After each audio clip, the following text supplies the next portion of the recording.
Roy Williams was born April 9, 1945, but little is known of his early life. At some point, he did serve time in a Pennsylvania prison, and he was a standout amateur boxer. He won the New York Golden Gloves heavyweight title twice. He also faced Joe Frazier prior to the 1964 Olympics and lost a close decision. Williams turned pro in 1966, managed by Ben Trezzeri, but his progress was slow. He was booed in some of his performances, and on one occasion his opponent fell to the canvas without being hit by the 6'5", 220-pounder. By his third year as a pro, he had limited experience before taking on a pair of future contenders in Jeff Merritt and Larry Middleton, losing decisions to both. He claimed he was suffering from hepatitis for both fights and took off all of 1970 because of the ailment. Famed trainer Willie Reddish came on board in March of 1971 as Williams defeated a still green Jimmy Young, who took the fight on short notice. Fights remained tough to come by as heavyweights like Cleveland Williams, Blue Lewis, and Jack O'Halloran all refused to fight him. When Williams was asked if he had a theory on why he was avoided, he said, quote, "Maybe it's my breath." In 1972, he won the Pennsylvania heavyweight title by decisioning Roger Russell. In October of that year, Williams pulled out of a fight with George Foreman, claiming a hand injury. In 1973, he traveled to the United Kingdom and lost a close decision to Richard Dunn. Still not fully dedicated to a boxing career, Williams sang bass in a group called the Contenders, a band of 5 that patterned themselves after the Mills Brothers.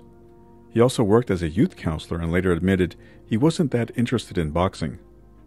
His performances are as exciting as watching grass grow, Gene Courtney wrote. He seldom expends any more effort than he has to, and at times appears completely bored.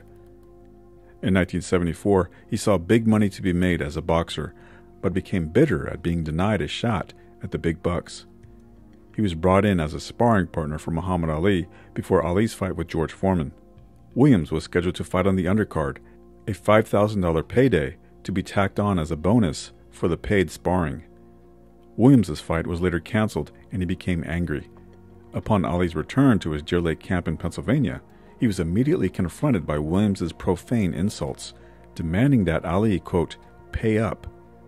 Ali refused, instead ordering a 10-round sparring session with Williams.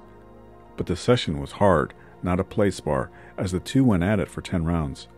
Ali then ordered another sparring session for the next day. His plan was to knock out Williams for his disrespect and send him on his way. But reportedly, Williams gave as good as he got, insulting Ali with homosexual slurs throughout their session. After the 10 rounds were up, Ali relented, giving Williams his $5,000 before firing him as a sparring partner. Williams remained relatively inactive in the sport until 1976, when he faced the undefeated Larry Holmes. Holmes knew Williams from his days in the Ali sparring camp, describing him as a bitter man who was always angry about something. In Jack Newfield's biography on Don King, he revealed that manager Al Braverman thought Williams could defeat Holmes, which would then allow King to promote Dino Dennis as the heir apparent to the heavyweight title. But Holmes outboxed Williams throughout. Now managed by heavyweight legend Joe Louis, Williams faced knockout artist Ernie Shavers 8 months later in Las Vegas. The two sluggers put forth a surprisingly dull fight until the last 2 rounds. Round 9, a big hook by Williams, who, by the way, has never been knocked out. Nobody's ever stretched him and finished him, and Ernie Shavers trying to do it here in Vegas live. So far in this fight, Williams has not initiated any action, and he's let Shavers do most of the action. Good hook. 2 good hooks by Roy Williams, who is a tiger right now. And Ernie Shavers is backed into the neutral corner. And another hook by Williams. Shavers missing. Williams landing. And he is big. Maybe he's been waiting. 2 right-hand chops. He's going to have to do more, though, Tom. Shavers is tired and he's waiting for punches. Roy Williams went out to pick his punches, but he has to do more and he has to initiate more action. Let's see if Roy tired himself out with that spurt here in opening seconds of round 9. It's still way over 2 minutes left, and here comes Shavers right back in where he's been living. Tiger Williams comes out with that good snapping left hook. Now it's backed off a little bit. Joe Louis never backed off. He's watching his protege now.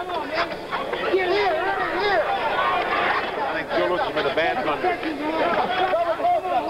Good point, Williams has to prove that he's that big puncher in top-notch competition. And Ernie's allowed him a heck of a chance to try it. Here's Shavers right down there working again, and he's tired in the arms. Ernie is definitely tired, but he has a lot of determination. He's still fighting, throwing the big punches, and he's pressing the action. Whereas Roy Williams is still laying back, accepting the action, not doing anything constructive. Hands up, Ernie. Come on, knock it out. Good hook by Tiger Williams, and I mean he snaps it off. He has quick hands still.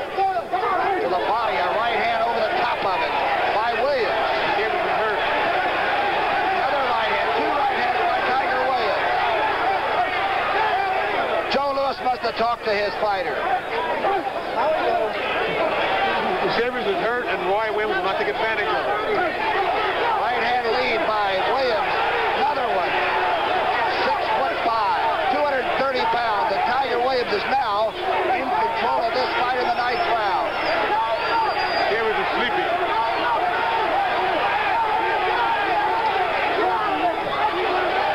Shavers is weary and punching at the bell.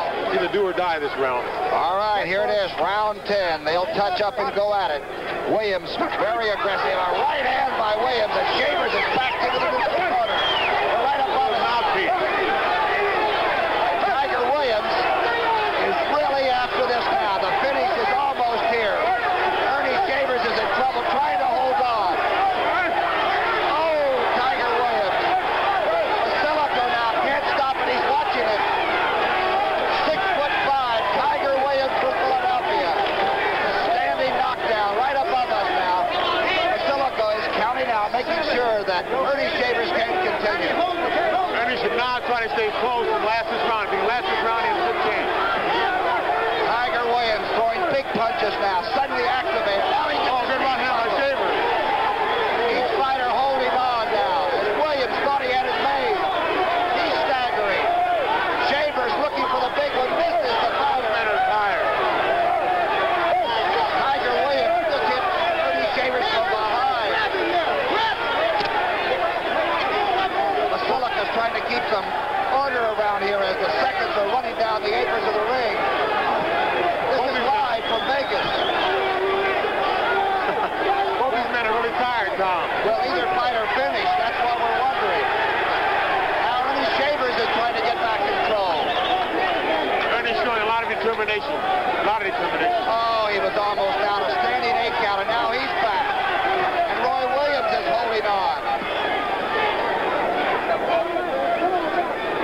Round 10. And Tiger Williams saved the best for last, maybe.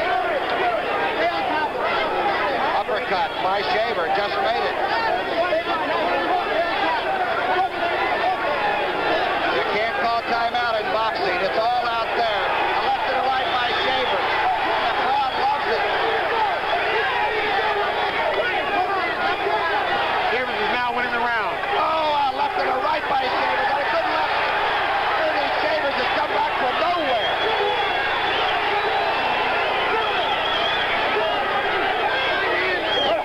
Don't tell me Ernie Shavers doesn't have a heart. Right above us. And Tiger Williams is now having a standing 8 count. And Shavers goes to the neutral corner.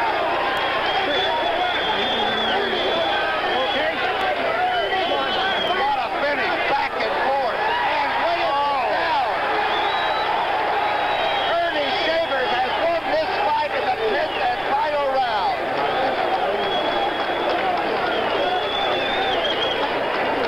Shavers later called Williams one of the toughest fighters he ever faced.